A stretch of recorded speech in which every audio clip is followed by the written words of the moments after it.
അതുപോലെ സ്വത്വവാദം, ഓരോ ജാതി ഓരോരോ കുഴികൾ കുഴിക്കുകയാണ്. നിങ്ങൾ പ്രതലങ്ങളില്ല, സമാന്തരമായ പ്രതലങ്ങളില്ലാതെ കുഴികൾ കുഴിച്ചിട്ട് ഓരോ ജാതി ഓരോന്നിലേക്ക് ഇറങ്ങിയിരിക്കുകയാണ്. എന്നിട്ട് ജാതിക്കുള്ളിൽ ജാതി വരുന്നു, അതിനുള്ളിൽ ജാതി വരുന്നു, പൂവിനുള്ളിൽ പൂ പോലെ സമുദായം ആകപ്പാടെ, സമൂഹം ആകപ്പാടെ ഡിവൈഡഡ്, ഹോപ്പ്ലെസ്ലി ഡിവൈഡഡ്. ഒരു പൊതു തലമില്ല, ഒരു പൊതുധാരയില്ല, മനുഷ്യനാണെന്നുള്ള തിരിച്ചറിവില്ല. എല്ലാവരും അവനവൻ്റെ ഗ്രൂപ്പിൻ്റെ പേരിൽ തിരിച്ചറിയുന്നു. അങ്ങനെ ജാതി പറയണമെന്നാണ് പറയുന്നത്.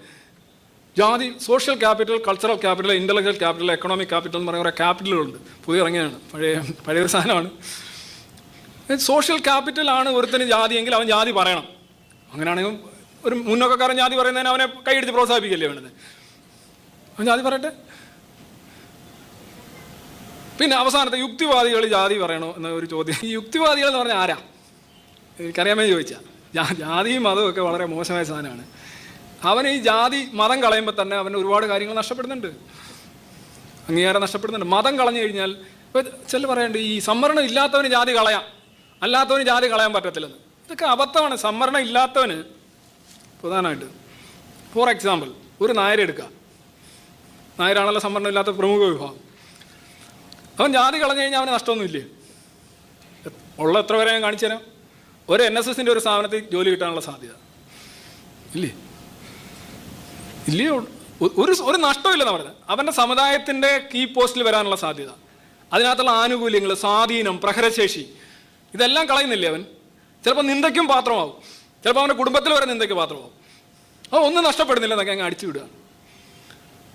എല്ലാവർക്കും നഷ്ടപ്പെടും. മതം നഷ്ടപ്പെടുത്തുമ്പോൾ, മതം മാറ്റി വെക്കുമ്പോൾ തന്നെ നിങ്ങൾ ഒറ്റപ്പെടുത്തപ്പെടുന്നുണ്ട്. നിങ്ങളുടെ ഒരുപാട് അവകാശങ്ങൾ പോകുന്നുണ്ട്, നിങ്ങളുടെ ഒരുപാട് റെക്കഗ്നേഷൻ പോകുന്നുണ്ട്, ഒരുപാട് പ്രശ്നങ്ങളുണ്ടാകുന്നു, കുടുംബത്തിലുള്ള മാനസിക സമാധാനം വരെ പോകുന്നുണ്ട്.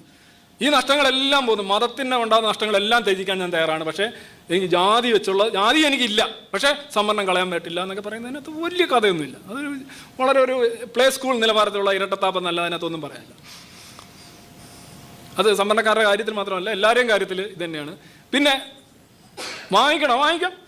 ഞാൻ ഈ യുക്തിവാദികൾ അങ്ങനെ വാങ്ങിക്കുന്നവരെ എതിർത്തൊന്നും പറഞ്ഞല്ലോ കേട്ടോ, നിങ്ങൾക്ക് വേണേൽ വാങ്ങിക്കാം. അതിനകത്ത് വലിയ ഉടായ്പ് ഐഡിയോളജി ഒന്നും പറഞ്ഞുകൊണ്ട് വരരുത്. അതിനകത്ത് അങ്ങനെ സാധനമൊന്നുമില്ല. വാങ്ങിക്കുന്നവർ വാങ്ങിക്കുക, ജാതി പറയുന്നവൻ പറയുക, മതം പറയുന്നവൻ പറയുക. ഇനി യുക്തിവാദി അങ്ങനെ പറയുന്നവനാണെങ്കിൽ അങ്ങനെ യുക്തിവാദി, എന്തായാലും എന്നെ അതിനകത്ത് കൂട്ടണ്ട. അങ്ങനെയൊക്കെയാണ് യുക്തിവാദം. എന്തായാലും ആരും കൂട്ടുമെന്ന് തോന്നില്ല, അങ്ങനെ എടുക്കേണ്ട കാര്യമില്ല.